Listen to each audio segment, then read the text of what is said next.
Good morning. Not exactly sure what I'm going to talk about this morning, except I'm going to be in John 2. This is the story of the first miracle, which is the water into wine at the wedding at Cana. So on the third day, there was a marriage in Cana of Galilee, and the mother of Jesus was there. And both Jesus was called and his disciples to the marriage. And when they wanted wine, the mother of Jesus saith unto him, They have no wine. Jesus saith unto her, Woman, what have I to do with thee? Mine hour is not yet come. His mother saith unto the servants, Whatsoever he saith unto you, do it. And there were set there these 6 water pots. And there were set there 6 water pots of stone, after the manner of the purifying of the Jews, containing 2 or 3 firkins apiece. Jesus saith unto them, Fill the water pots with water. And they filled them up to the brim. And he saith unto them, Draw out now, and bear unto the governor of the feast. And they bare it. When the ruler of the feast had tasted the water that was made wine, and knew not whence it was, but the servants knew which drew the water. But the servants which drew the water knew.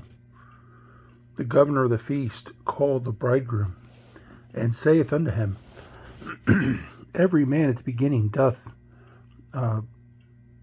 set forth good wine, and when men have well drunk, then that which is worse.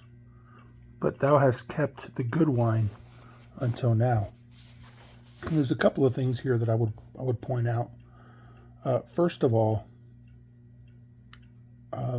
it doesn't really talk about Jesus having any miracles outside of the one in Luke where Jesus is 12 years old and gets left, and that's might have kind of been seen as a miracle, but it doesn't really mention any kind of miracles in the Bible about Jesus as a younger man. And it says this is the beginning of miracles. Yet Mary, if you read about Mary in the places like when she would talk to Gabriel or when she talked to other people or whatever, it said she pondered these things in her heart. So I believe Mary understood who Jesus was. She never really, you don't see, her talk about it much. But I believe she really understood who Jesus was. Because you see it here where she says, you know what, whatever he says, do it. Because she understood, just obey. Whatever he says, whether you like it or not, just obey him. And everything will turn out just fine. Number 2, Jesus had a servant's heart. It wasn't his time. He said it wasn't his time. He told her, what do I have to do with you? This is not my time. Yet Jesus still did what was needed to be done. Jesus still took care of what needed to be done. He had a servant's heart. He did what was asked of him. Even though it wasn't his time. Even though his hour had not yet come. He did what was asked. Was it out of honor of his mother? Yeah, maybe. Was it out of wanting to help the people at the wedding? Yeah, maybe. I think it had more to do with Jesus just having a servant's heart. A heart to serve, because he cared for people. He cared for us. And he wanted to give us, he wanted to give them the best. And then there's the part down here where it talks about the master of the home, and he says normally they put out the good wine first, and then they put the nasty stuff later on. Once everyone's already drunk, so nobody really cares. But you've saved it to the last. This is an amazing thing about God. If you look at the scriptures all the way through, we know that in our world that everything's always best in the beginning, and then as it moves along, it just gets worse and worse and worse. It doesn't get better.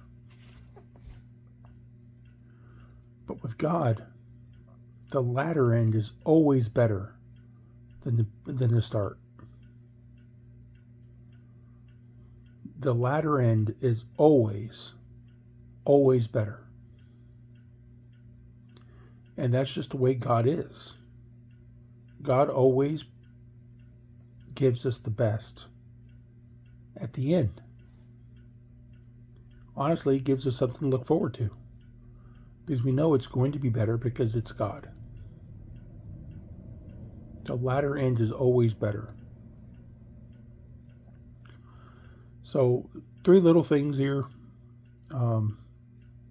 Nothing mind-blowing, but it's an interesting way to look at this particular story of the wedding at Cana.